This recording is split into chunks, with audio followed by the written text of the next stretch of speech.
भगवान नाम सुनाई पड़ेगा आपको, लाखों बार भगवान नाम श्रवण करेंगे। आप क्या देंगे भाई? हम क्या दे सकते हैं? इसलिए कथा की सौदेबाजी ठीक नहीं है। देवता लोग सौदेबाजी करने आ गए, अमृत का कलश ले लीजिए, कथा सुना दीजिए। सुखदेव जी नाराज हो गए। यहां लिखा है अभक्तांश तांश विज्ञाय न ददौ स कथामृतम। देवताओं भाग जाओ, तुम लोग कथा के अधिकारी नहीं हो। अब देवता लोग बड़े नाराज हुए। देवताओं ने कहा महाराज हमारा अपमान करते हो। सुखदेव जी ने कहा ये बताओ तुम लोग क्या लेके आए हो? कहा अमृत लेके आए हैं। सुखदेव जी ने कहा इस अमृत की कीमत जानते हो? इस अमृत की कीमत 2 कौड़ी। अब तो देवता नाराज हो गए। क्या बताते हैं महाराज? ये अमृत समुद्र मंथन से निकला है। भगवान ने अमृत के लिए कई अवतार धारण किए। पहले भगवान कच्छप बने, उसके बाद अजित अवतार धारण किए, फिर मोहिनी धन्वंतरी अवतार धारण किए, फिर मोहिनी अवतार। 4 अवतार भगवान को धारण करना पड़ा। उस अमृत को आप फीका बताते हैं? सुखदेव जी ने कहा तुम्हारे लिए होगा, हमारे लिए तो 2 कौड़ी का है। ऐसा क्यों कहते हैं महाराज? कहा है इसीलिए कहता हूं।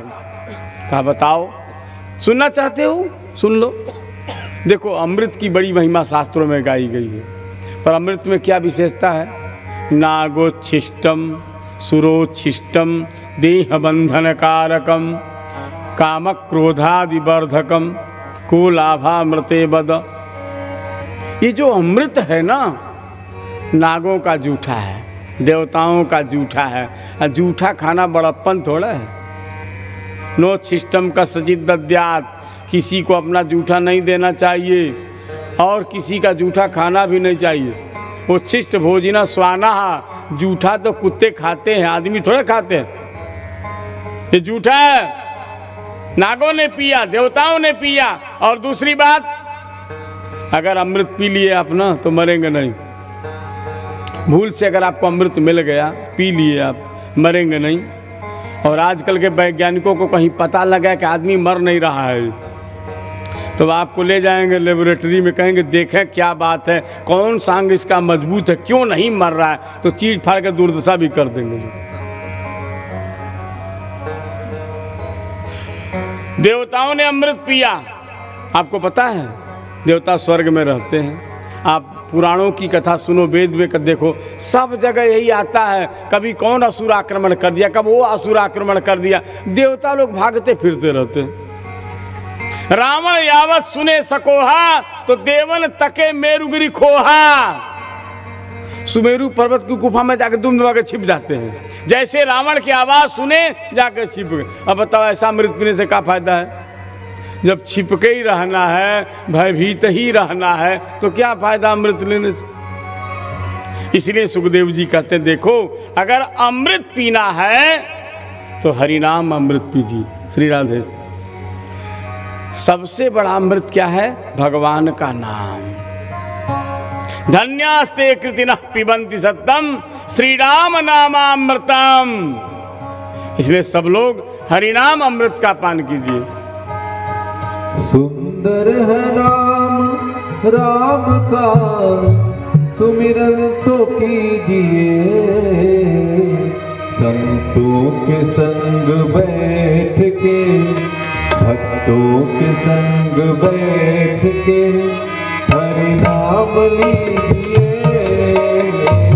भक्तों के संग बैठ के हरि नाम लीजिए।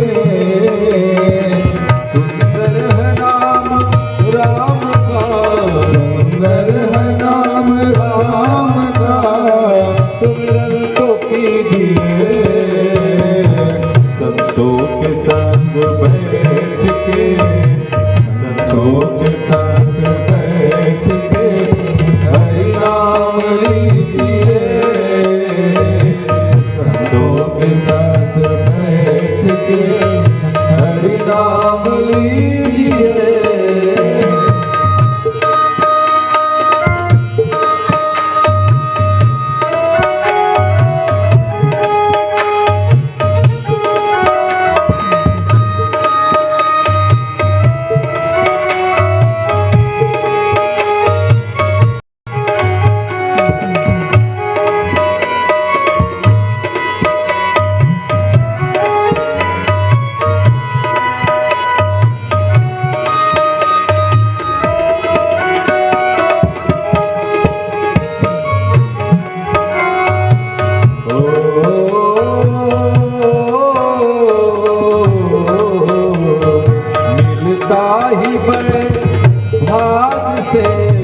मिलता है बड़े भाग से संतों जी का संग,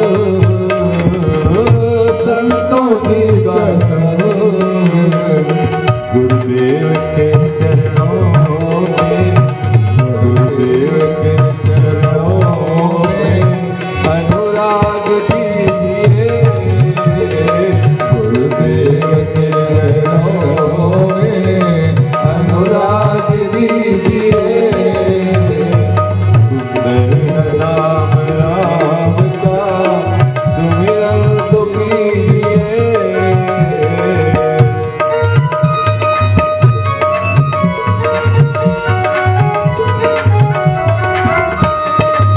जय हो सतगुरुदेव भगवान की जय हो,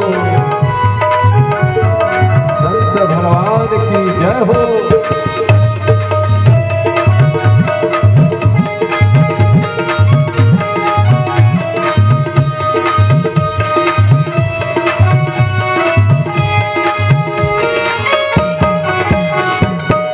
भूला अगर भगवान को, भूला अगर भगवान को पछताना पड़ेगा, पछताना पड़ेगा।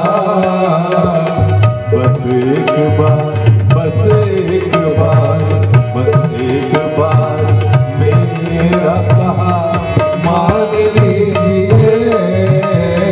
बस एक बार मेरा कहा मान लीजिए। सुंदर है नाम राम का सुमिरन तुम कीजिए। राजा राम राम राम सीता राम राम राम, राजा राम राम राम सीता राम। गाइए राजा राम राम राम सीता राम राम राम, राजा राम राम राम सीता राम राम राम, राजा राम राम राम सीता राम राम राम, राजा राम राम राम सीता राम राम, राजा राम राम राम सीता राम राम राम, राजा राम राम राम सीता राम राम राम, राजा राम राम सीता राम राम, राजा राम राम राम सीता राम राम।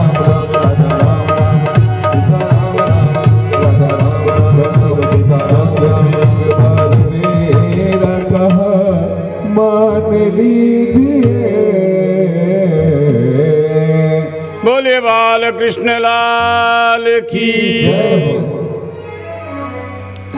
सुखदेव जी ने देवताओं की उपेक्षा कर दी। देवता लोग ब्रह्मलोक पहुंचे और ब्रह्मा जी से शिकायत करी, महाराज हम लोग गए थे भागवत की कथा सुनने के लिए, सुखदेव जी ने फटकार के भगा दिया हमको, मेरा बहुत बड़ा अपमान हुआ। ब्रह्मा जी ने कहा अच्छा क्या रखा है भागवत में, क्या विशेषता है भागवत महापुराण की। देवताओं ने कहा हम भी नहीं समझ पा रहे हैं। अमृत के सामने भगवान सुखदेव ने तुम लोगों की उपेक्षा कर दी, अमृत का अनादर किया, क्यों? कहा पता नहीं, कल ले आओ देखते हैं। ब्रह्मा जी ने ऋषियों को बुलाया, तराजू मंगाया, एक पलड़े पर भागवत महापुराण को रखा और जितने भी साधन है महाराज, तीर्थाटन साधन समुदाय, सबको दूसरे पलड़े पर रख दिया। जब तराजू को उठाया, ऋषि लोग देख रहे हैं, देवता लोग देख रहे हैं, लघुन्यन्यानि जातानि गौरवेण इदं महत्। ऋषियों ने देखा भागवत जी का पलड़ा धरती पर पकड़ा हुआ है और अन्य साधन वाला पलड़ा हल्का पड़ गया। सब लाघव हो गए, भागवत महापुराण गौरव के रूप में विराजमान हो गया। तब ब्रह्मा जी की आंख खुल गई, अरे ये भागवत की ये महिमा है। शौनक जी ने पूछा, महाराज भागवत की महिमा इतनी है क्यों कि सारे साधन बेकार हो गए भागवत के सामने? तब सूत जी ने कहा, ऋषियों, भगवान द्वारिकाधीश अपनी लीला का करके जब स्वलोक जा रहे थे, तब उद्धव जी ने प्रार्थना किया, सरकार आप अपने धाम जा रहे हैं, त्वं तु यास्यसि गोविंद भक्त कार्यम विधाय च मत चित्ते महती चिंता ताम श्रुत्वा सुखमा भव। हे गोविंद, भक्तों का कार्य संपन्न हो गया, आप गोलोक जा रहे हैं, पर ये बताइए आगतोयम कलिर्घोरः, फिर कलयुग आने वाला है, भविष्यन्ति पुनः खलाः, फिर से दुष्ट लोग पैदा होंगे, भक्तावलंबनार्थाय किम विधेयम। आप अपने भक्तों के लिए कुछ सोच रहे महाराज? भक्तों का अवलंब क्या होगा? उद्धव ने प्रार्थना करी, भगवान थोड़ी देर के लिए मौन हो गए। उद्धव जी, प्रत्येक अवतार में मैं लीला समाप्त करके स्वधाम जाता था, पर इस अवतार में मैं अपने धाम नहीं जाऊंगा। कलयुग के भक्तों का सहारा बनने के लिए मैं यहीं रहूंगा। कहाँ रहेंगे सरकार? श्रीमद् भागवत महापुराण में रहूंगा। तिरोधाय प्रविष्टोयम श्रीमद् भागवतार्णवम तेनेयम वांगमयी मूर्ति प्रत्यक्षा वर्तते हरे। भगवान अपने संपूर्ण तेज को स्वकीयम यद भवेत् तेजः तच्च भागवते दधात, संपूर्ण तेज को भागवत में समाहित कर दिया। यही कारण है ये भागवत महापुराण कागज नहीं है, पोथी पत्रा नहीं है, ये साक्षात श्री कृष्ण है। हम लोग कागज समझ लेते हैं, पर ये कागज नहीं है, भगवान का वांग्मय विग्रह है। बस सच्ची मन से भागवत का आश्रय ले लीजिए। जो संस्कृत नहीं पढ़े हैं अथवा कुछ भी नहीं पढ़े हैं, उनको भी भागवत जी रखनी चाहिए। रोज अगरबत्ती करिए, तुलसी फूल चढ़ाइए, प्रणाम करिए, देख लीजिए चमत्कार आप मानो। करना नहीं, करके देखिए। 3 साल लगातार भागवत जी की अर्चना पूजा करिए, देखिए प्रभाव आपके सामने।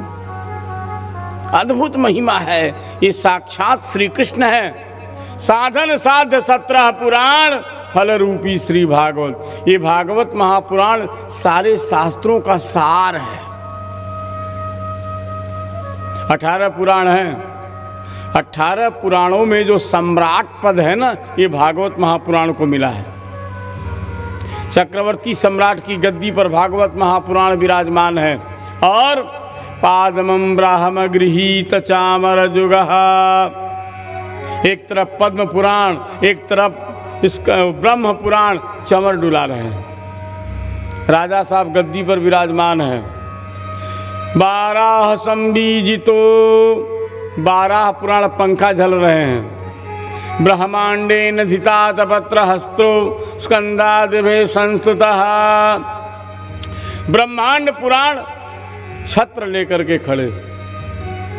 स्कंद पुराण, गरुड़ पुराण और जितने पुराण हैं सब हाथ जोड़ के प्रार्थना कर रहे हैं। महाराज श्रीमद् वैष्णव सेवितानुगमना सर्वेष्टकाम प्रदः श्रीमद् भागवताभिदो विजयते सम्राट पुराण प्रभु। ये सम्राट पुराण है, सारे शास्त्रों का सार है, इसलिए साक्षात श्री कृष्ण है। इनका आश्रय लेने वाला कभी निराश नहीं होता है, कभी हताश नहीं होता है, दुखी नहीं होता है।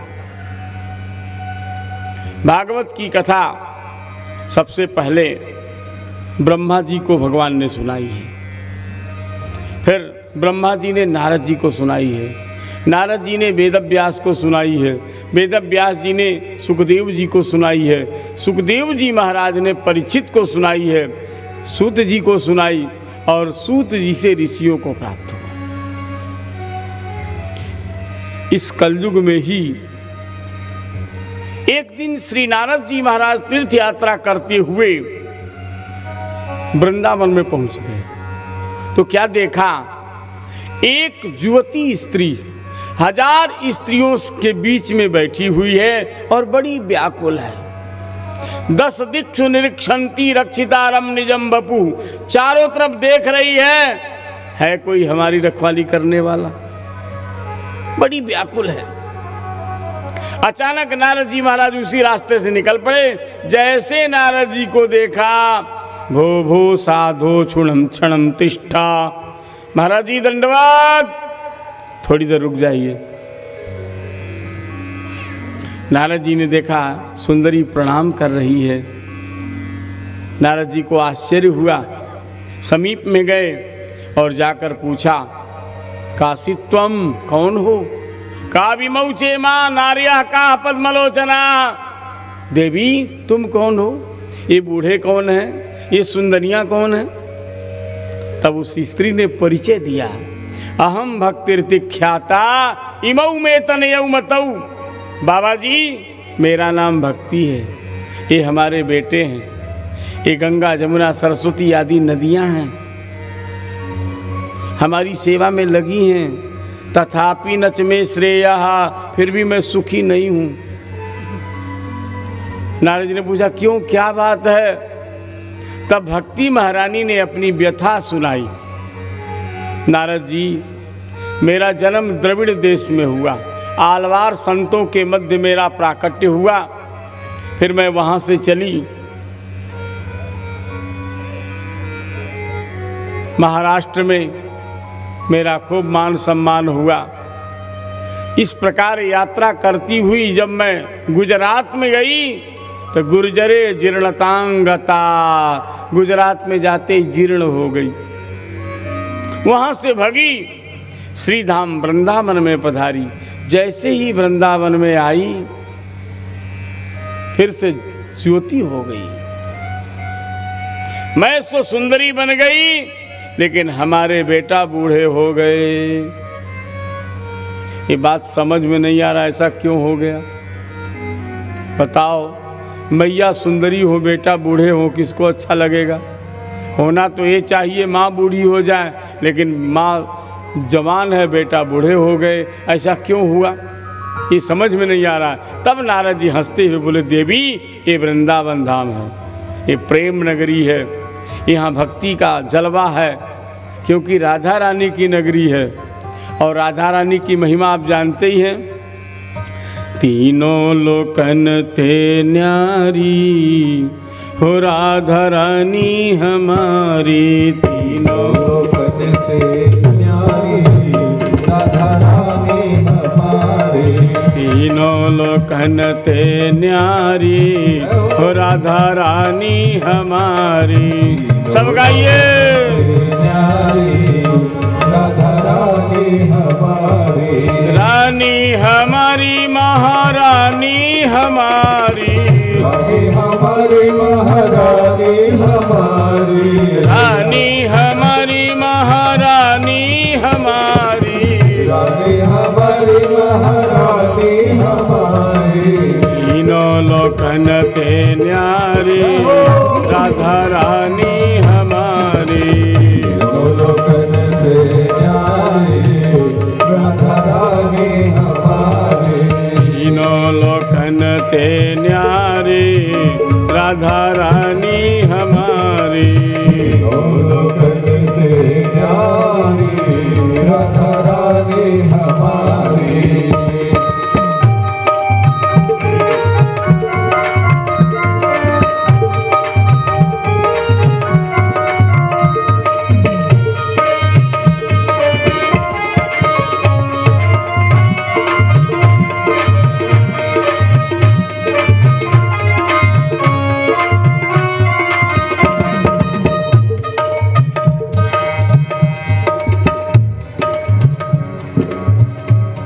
श्री राधा रानी की। तो श्री राधा जी की राजधानी है, राजराजेश्वरी हैं, इसीलिए राधा जी की कृपा से वृंदावन में आज भी भक्ति महारानी नृत्य कर रही हैं। जिधर देखो महाराज, और धाम में जाइए, अयोध्या को ले लीजिए, प्रायः वहाँ रहने वालों के गले में तुलसी नहीं मिलेगी। जो बाहर से आके रह गए ना, सबके मस्तक पर तिलक और तुलसी, पर वृंदावन में जितने ब्रजवासी मिलेंगे आपको महाराज, सबके मस्तक पर बढ़िया तिलक होगा, गले में तुलसी होगी, पक्का है महाराज। और जिधर से गुजरेंगे राधे राधे राधे राधे की आवाज आएगी। वहां रिक्शा वाला भी राधे राधे बोलते। तो वृंदावन की ये महिमा है कि भक्ति महारानी नृत्य कर, धन्यम वृंदावनम यत्र भक्तिर नृत्यति यत्र। भक्ति महारानी आज भी नृत्य कर रही हैं।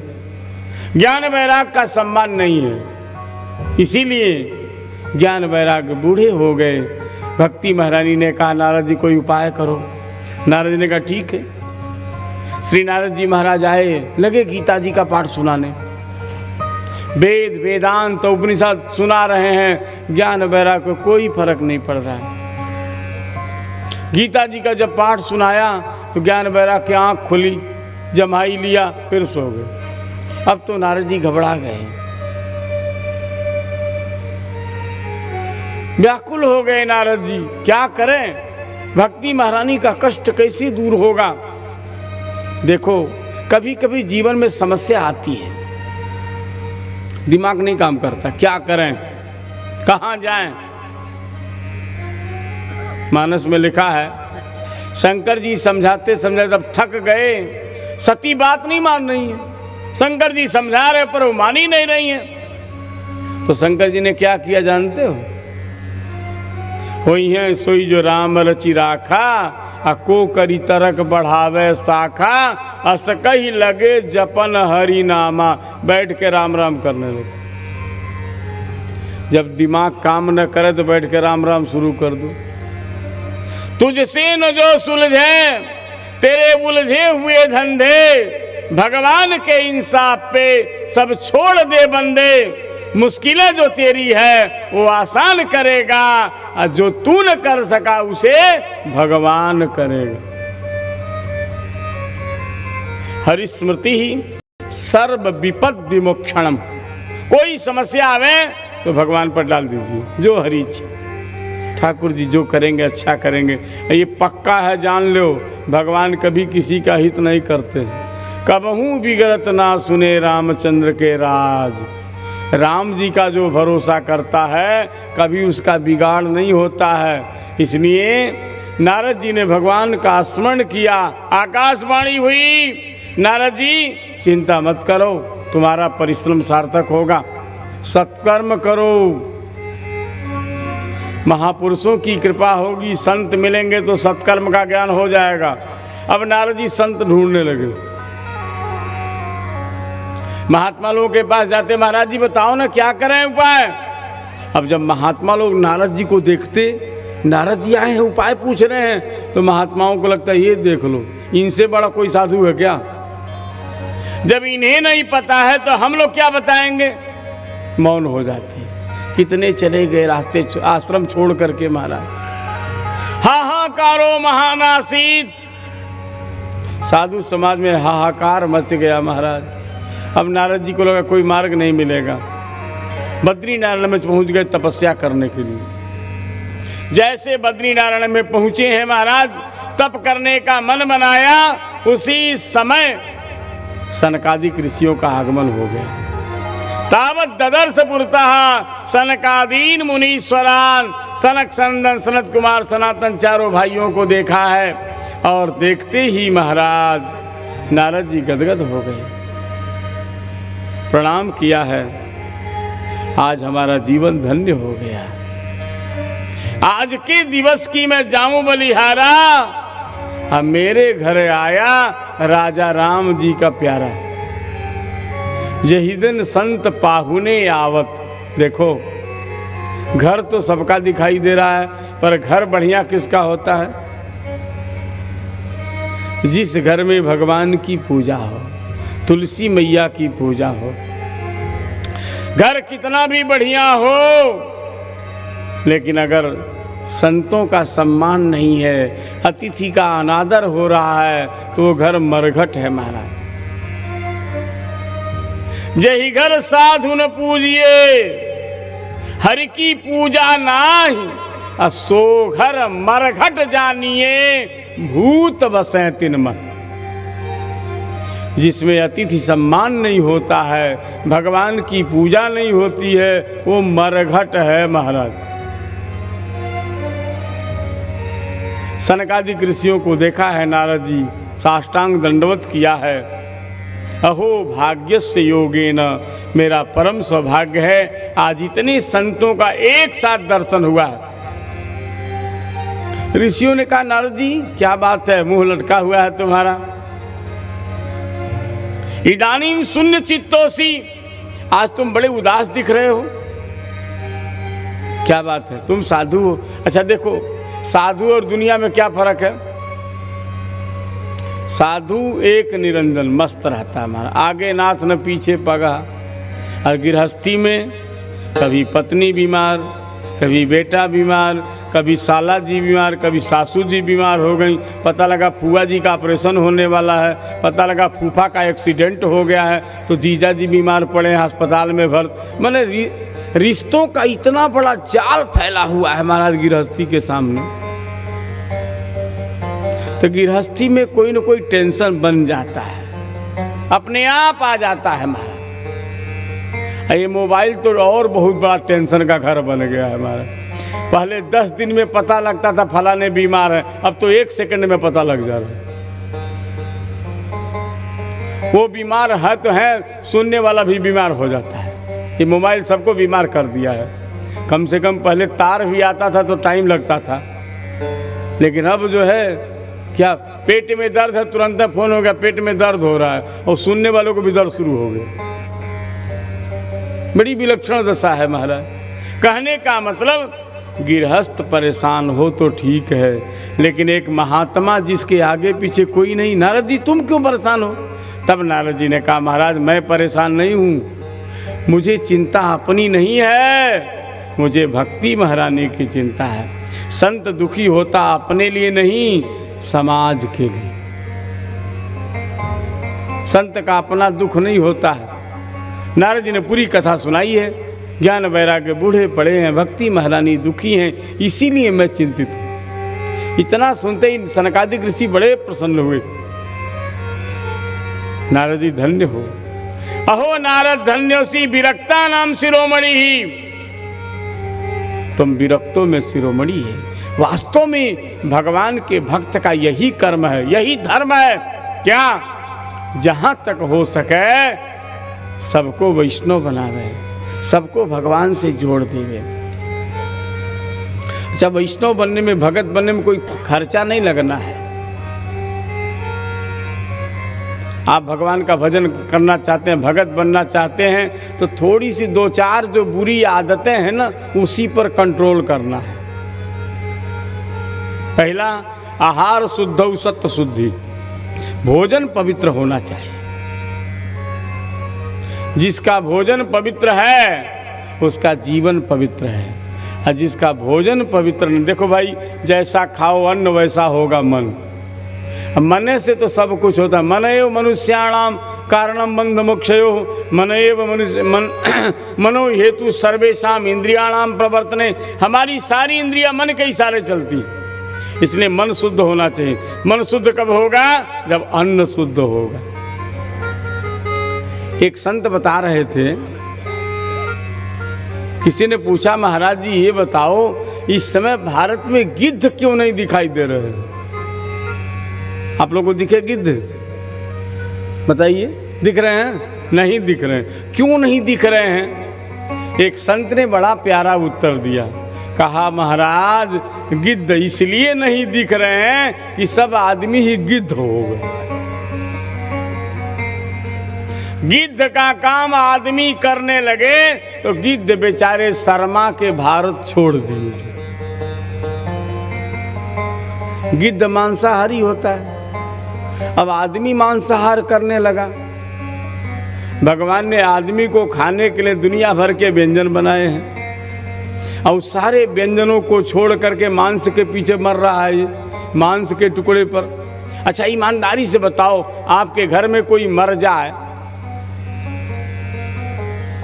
जब तक लाश घर में रहेगी तब तो कोई खाता पीता है?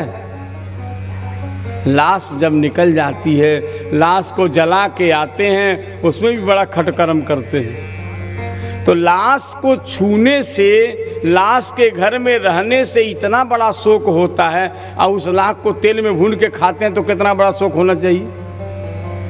आखिर वो भी तो लाश है। अरे चाहे आदमी की लाश हो, चाहे मछली और बकरी का लाश हो, वो भी तो एक प्राणी है भाई। भोजन जरूर पवित्र होना चाहिए। जिसका भोजन पवित्र नहीं है, उसका जीवन क्या पवित्र होगा।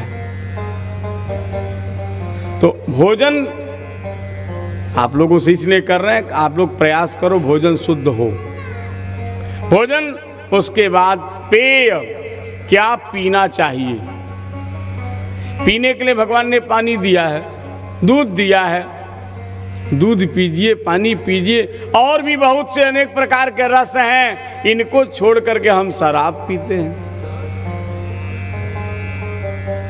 परिणाम क्या होगा। एक महात्मा बताते हैं, देखो महुआ को आप जानते हो, प्रायः महुआ से शराब बनता है। आप जब महुआ फरता हो तो देखिएगा कभी ढंग से। महुआ के पेड़ में फल तो खूब दिखाई देगा, लेकिन पत्ता एक भी नहीं दिखाई देता। जब फल लगता है तो सब पत्तल झड़ जाते हैं। इसका मतलब महुआ जब जन्म लेता है तो पत्तों को झाड़ देता है, और जिसके घर में उसका शराब आता है वो परिवार को बिखेर देता है। शराबी का परिवार नहीं बस पाता है, तहस नहस हो जाता है। इसलिए आहार शुद्धि, पेय शुद्धि, ये दो शुद्ध हो गया तो आप भगत है ही है महाराज। भोजन शुद्ध हो, पीना शुद्ध हो जाए, बाकी भजन बने चाहे न बने। कबीर दास जी कहते हैं, कौन कहता माला फेरो भाई, माला फेरे हरि मिले, आप सुने हैं ना। तो माला से नहीं होना है, होना क्या है, मन की तरंगे मार लो, बस हो गया भजन, आदत बुरी सुधार लो। हमारी जो गंदी आदत बनी है, हम इसका सुधार कर लें। हम लोगों की एक बहुत बड़ी आदत जानते हैं क्या है, दूसरे का दोष देखना। ये बहुत बड़ी आदत हम लोगों की है। हम अपना दोष नहीं देखते हैं, पड़ोसी का दोष जरूर देखते हैं। परिणाम क्या होता है, दूसरे का दोष देखने से धीरे धीरे मन में पाप घुस जाता है, और फिर आदमी वही करने लगता है। ये बुरी आदत है, इसको सुधारना है। तो साधु का कर्तव्य क्या है, जो भी जीव सामने मिले उसको भगवान से जोड़ दे। नारद जी महाराज ने प्रतिज्ञा किया है, घर घर तेरी करूं प्रतिष्ठा, रहे तुम्हें अब त्रास नहीं, जो न करूं मैं ऐसा तो श्री हरि का सच्चा दास नहीं। सनकादिक प्रसन्न हो गए। नारद जी, ज्ञान वैराग का दुख दूर करना चाहते हो, भक्ति को संतुष्ट करना चाहते हो, तो भागवत की कथा सुनो। भागवत की कथा से ज्ञान वैराग्य पुष्ट होंगे, घर घर में भक्ति की प्रतिष्ठा होगी। अब नारद जी को थोड़ी हंसी आ गई। नारद जी ने कहा, महाराज क्या बोल रहे हो आप लोग। कहा क्यों, अच्छा ये बताओ, ये भागवत महापुराण कहाँ से आया है। भागवत महापुराण वेद और उपनिषदों का ही तो सार है। वेदोपनिषदाम सारा जाता भागवती कथा।